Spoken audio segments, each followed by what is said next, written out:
यह मूवी की कहानी एक सच्ची घटना पर आधारित कहानी है। मूवी की शुरुआत होती है 15 मई 2001 अमेरिका की एक रेलवे लाइन पर। ट्रेन को शंट करते वक्त ड्यूवी नाम का ट्रेन ड्राइवर एक ऐसा फैसला ले बैठता है जो आगे चलकर जानलेवा साबित होता है। उसे एहसास होता है कि आगे का ट्रैक अलाइनमेंट सही नहीं है, लेकिन समय बचाने और आसानी के चक्कर में वह ट्रेन को पूरी तरह रोकता नहीं। वो ट्रेन को लो गियर में धीरे धीरे चलने देता है और नियम तोड़ते हुए खुद ड्राइविंग केबिन छोड़कर बाहर उतर जाता है ताकि भाग कर जाकर मैनुअली ट्रैक स्विच बदल सके। डीवी को लगता है कि वह वक्त रहते सब संभाल लेगा, लेकिन यहीं पर वो एक फेटल मिस्टेक कर देता है, ऐसी गलती जिसका पछतावा उसे पूरी जिंदगी रहने वाला था। ट्रेन से उतरते वक्त वह गियर को ऑटो स्लाइडिंग मोड में डाल देता है, लेकिन जो चीज वो नोटिस नहीं करता, गियर लगा तो है मगर पूरी तरह एंगेज नहीं हुआ। जैसे ही डीवी नीचे उतरता है गियर स्लिप हो जाता है और सीधा जाकर फुल स्पीड फॉरवर्ड पोजीशन में अटक जाता है। अब ट्रेन नंबर 777 जो अभी तक शांत खड़ी थी, ऐसे लगती है जैसे कोई सोया हुआ दरिंदा जाग गया हो। धीरे धीरे उसकी रफ्तार बढ़ने लगती है। ड्यूवी अभी स्विच तक आधा रास्ता भी नहीं पहुंचा था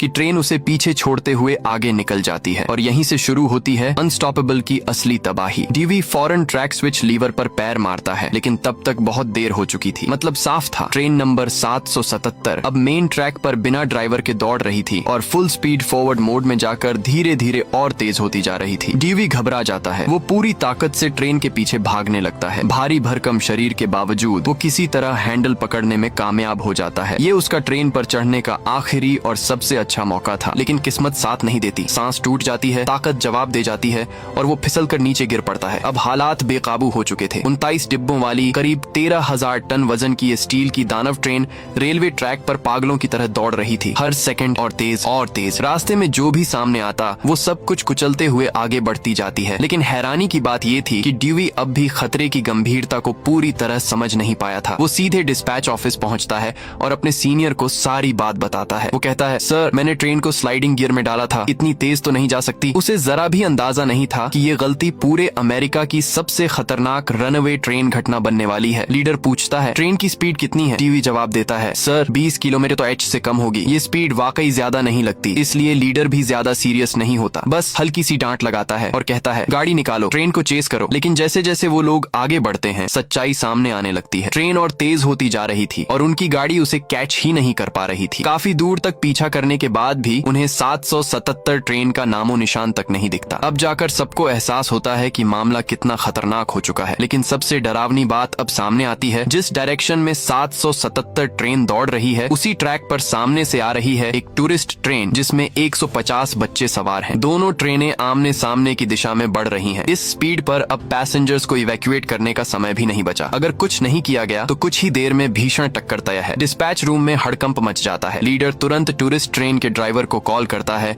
और सख्त आवाज में कहता है, तुरंत ट्रैक चेंज करो। वो अभी फोन रख ही रहा होता है कि यहीं से हालात और ज्यादा बिगड़ने वाले थे। 100 किलोमीटर तो एच से भी ज्यादा रफ्तार पर दौड़ती 777 नंबर की ट्रेन सामने से आ रही थी। टक्कर अब बस कुछ सेकंड दूर थी, लेकिन ठीक उसी मेक और ब्रेक मोमेंट पर एक एक्सपीरियंस्ड वेटरन ड्राइवर अपनी पूरी काबिलियत दिखाता है। वो इंजन को फुल थ्रॉटल पर डालता है और ट्रेन को तेजी से दूसरे ट्रैक पर मोड़ देता है। बस एक पल की देर थी, दोनों ट्रेनें बाल बाल बचते हुए एक दूसरे को क्रॉस कर जाती हैं। टूरिस्ट ट्रेन में बैठे बच्चे खुशी खुशी तेज रफ्तार से गुजरती 777 ट्रेन को देखते हैं, तालियां बजाते हैं। उन्हें ये बिल्कुल अंदाजा नहीं होता कि जिस ट्रेन ने अभी उन्हें क्रॉस किया है वो दरअसल मौत बनकर उनकी तरफ आ रही थी, जो बस कुछ सेकंड दूर थी उन्हें गॉड से मिलवाने से। ये खबर कुछ ही घंटों में पूरे ओहायो यूएसए में फैल जाती है। टीवी चैनल्स ब्रेकिंग न्यूज चलाने लगते हैं। रेलवे कंपनी के टॉप एग्जीक्यूटिव्स तक मामला पहुंच जाता है। डिस्पैच कंट्रोल से सुझाव आता है, ट्रेन को तुरंत डीरेल करा दिया जाए, लेकिन मैनेजमेंट साफ मना कर देती है क्योंकि ये कोई आम ट्रेन नहीं थी। ये एक हैजर्डस मटेरियल फ्रेट ट्रेन थी जिसके डिब्बों में मौजूद था करीब 200 ton diesel, 120 ton highly flammable, explosive और टॉक्सिक केमिकल्स। अगर इतनी तेज रफ्तार पर ट्रेन को डीरेल किया गया तो मैसिव एक्सप्लोजन तय था, और अगर इन डिब्बों से जहरीले केमिकल्स लीक हो जाते तो इसका असर सिर्फ रेलवे तक सीमित नहीं रहता, बल्कि आसपास के गांवों, हजारों लोगों की जिंदगी और पूरे लोकल इकोसिस्टम के लिए ये एक भयानक तबाही बन सकता था। अब सवाल सिर्फ ट्रेन रोकने का नहीं था, अब सवाल था पूरे इलाके को बचाने का। अगर ये ट्रेन हादसे का शिकार होती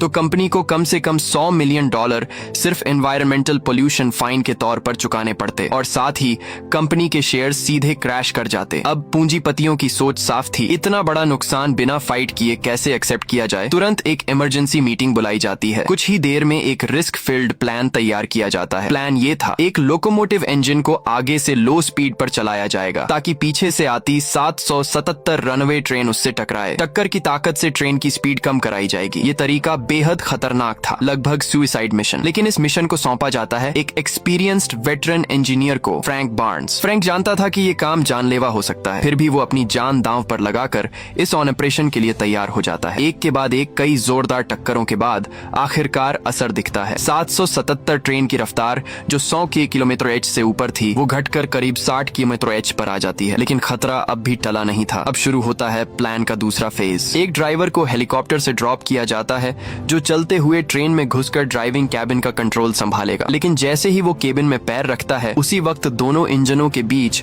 एक और वायलेंट कोलिजन हो जाता है। टक्कर इतनी जबरदस्त थी कि ड्राइवर हवा में उछलकर बाहर जा गिरता है और वहीं बेहोश हो जाता है। मिशन का ये हिस्सा कंप्लीटली फेल हो जाता है। लेकिन फ्रैंक बार्न्स अब भी हार मानने को तैयार नहीं था। उसकी नजर आगे दिख रहे एक रेल साइड मेंटेनेंस प्लेटफॉर्म पर पड़ती है और वहीं से वो एक आखिरी सबसे खतरनाक दांव खेलने का फैसला करता है। अपने सालों के ड्राइविंग एक्सपीरियंस पर भरोसा करते हुए फ्रैंक बार्न्स एक आखिरी कोशिश करता है। वो चाहता है कि किसी तरह 777 ट्रेन को साइड स्पर साइडिंग ट्रैक की तरफ खींच लिया जाए ताकि वो मेन लाइन से बाहर निकल जाए। लेकिन भले ही ट्रेन की स्पीड थोड़ी कम हुई थी, फिर भी उसकी रफ्तार और वजन इतना ज्यादा था कि ये छोटा सा लोकोमोटिव इंजन उसे खींच ही नहीं सकता था। ये रिस्की मैन्यूवर न सिर्फ ट्रेन को मेन ट्रैक से हटाने में नाकाम रहता है, बल्कि उल्टा फ्रैंक का इंजन कंट्रोल खो देता है और पलट जाता है। जिस आदमी के पास सिर्फ 2 महीने बाद रिटायरमेंट बाकी थी, वही फ्रैंक बार्न्स ड्यूटी निभाते हुए शहीद हो जाता है। और उधर 777 ट्रेन फिर से रफ्तार पकड़ लेती है। कुछ ही पलों में वो दोबारा 100 किलोमीटर से ज्यादा स्पीड पर पहुंच जाती है और एक बार फिर बेकाबू दरिंदे की तरह फुल स्पीड में दौड़ने लगती है। पूरा ऑपरेशन पूरी तरह फेल हो चुका था। नतीजा एक की मौत, एक गंभीर रूप से घायल। अब कंपनी का मैनेजमेंट और ज्यादा रिस्क लेने की हिम्मत नहीं करता। आखिरकार वो डिस्पैच सेंटर की पुरानी सलाह मानने का फैसला करते हैं, आगे मौजूद एक छोटे से टाउन के पास डीरेलमेंट डिवाइस लगाने का। पुलिस तुरंत हरकत में आ जाती है। आसपास के इलाकों में रेजिडेंट्स को इवैक्यूएट किया जाने लगता है। मीडिया वैन्स ट्रेन के साथ साथ लाइव कवरेज शुरू कर देती हैं। रास्ते में तैनात पुलिस जब स्पीड चेक करती है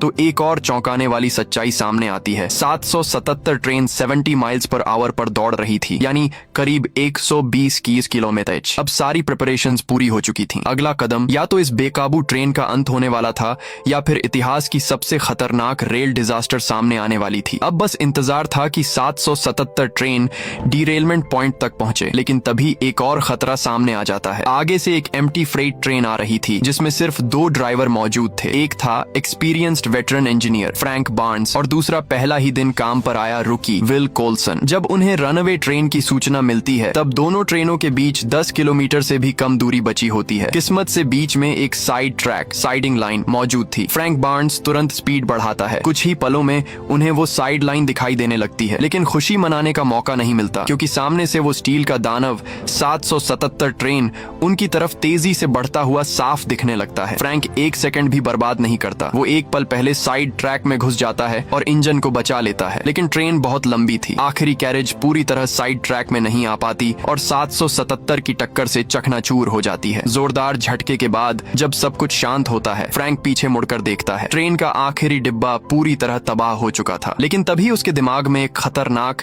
लेकिन ब्रिलियंट आइडिया आता है। वो नोटिस करता है कि उनका एयर ब्रेक सिस्टम अब भी एक्टिव है। फ्रैंक तुरंत कहता है, हम सारे वैगन्स यहीं डिटैच करते हैं, सिर्फ इंजन लेकर उल्टी दिशा में चेस करते हैं। उसका प्लान साफ था, अपनी लोकोमोटिव से 777 ट्रेन के आखिरी हिस्से को हुक करना और फिर टग ऑफ वॉर की तरह खींचकर उसकी स्पीड कम करना। ये ऑपरेशन बेहद जानलेवा था। जब ये आइडिया कंपनी के टॉप मैनेजमेंट तक पहुंचती है तो वो तुरंत रिजेक्ट कर देते हैं। उनका कहना था, आगे डिरेलमेंट डिवाइस ऑलरेडी सेट है, कोई जरूरत नहीं है कि तुम लोग हीरो बनने की कोशिश करो। लेकिन फ्रैंक बार्न्स पीछे हटने वालों में से नहीं था। वो गंभीर आवाज में कहता है, अगर डिरेलमेंट में जरा भी गलती हुई तो पूरा शहर उड़ सकता है। ये ट्रेन हमें वहीं रोकनी होगी अभी। और यहीं से कहानी अपने सबसे खतरनाक मोड़ की तरफ बढ़ने लगती है। इतने भारी वजन और इतनी ज्यादा स्पीड पर ये डिरेलमेंट डिवाइस असल में कुछ भी करने लायक नहीं था। ये हीरो बनने की बात नहीं थी। मसला इससे कहीं ज्यादा बड़ा था। अगर ये ट्रेन अगले मिलियन पॉपुलेशन शहर के पास डीरेल होकर एक्सप्लोड हो जाती तो नुकसान कल्पना से भी बाहर होता। फ्रैंक बार्न्स अभी अपनी बात पूरी भी नहीं कर पाया था कि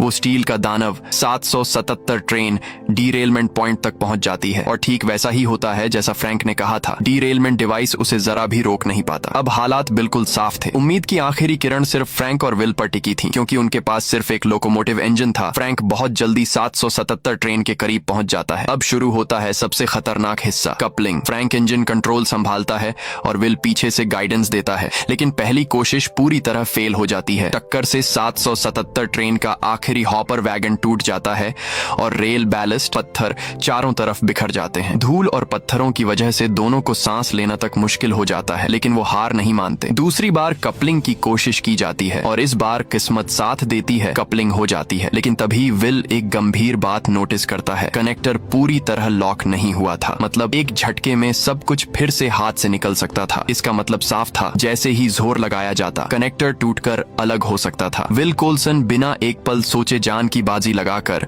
उड़ते हुए रेल बैलिस्ट के बीच नीचे झुकता है। वो अपने पैर से जोर लगाकर कपलिंग लॉक को किक करता है। किस्मत से लॉक एंगेज हो जाता है, लेकिन उसी पल विल का पैर कनेक्टर में फंस जाता है। तेज दर्द से उसका बैलेंस बिगड़ता है और वो वैगन के किनारे से नीचे गिर जाता है। एक पल के लिए वो सबकी नजरों से गायब हो जाता है। कंट्रोल रूम में बैठी उसकी पत्नी का दिल जोर से धक कर जाता है। कुछ सेकंड बाद एक चमत्कार होता है। विल ने किसी तरह हैंडल पकड़ लिया था, वो नीचे नहीं गिरा। लंगड़ाता हुआ वो फिर से वैगन के आखिरी सिरे पर दिखाई देता है। उसकी पत्नी की आंखों में आंसू और राहत दोनों एक साथ आ जाते हैं, लेकिन खतरा अब भी टला नहीं था। ट्रेन की स्पीड अब भी 120 किलोमीटर/h के आसपास थी और अगले शहर तक 10 किलोमीटर से भी कम दूरी बची थी। सबसे डरावनी बात ये थी, शहर के एंट्री पॉइंट पर एक तेज और खतरनाक कर्व मौजूद था। इस मोड़ को 40 किलोमीटर/h से ज्यादा स्पीड पर पार किया गया तो ट्रेन का पलटना तय था और उस कर्व के ठीक नीचे भरे हुए फ्यूल स्टोरेज टैंक्स मौजूद थे। अगर ट्रेन पलटती और वहाँ एक्सप्लोजन होता तो नतीजा सोच से परे तबाही होता। अब फ्रैंक बार्न्स एक सेकंड भी नहीं सोचता। वो पूरी ताकत से पुल करना शुरू करता है, जैसे टग ऑफ वॉर। लेकिन सिर्फ एक इंजन की ताकत 39 वैगन्स वाले इस दैत्य को खींचने के लिए नाकाफी थी। फ्रैंक के इंजन के व्हील्स जोर से घूमते हैं, चिंगारियां उड़ने लगती हैं और तभी इस मौत के खेल में विल कोल्सन के दिमाग में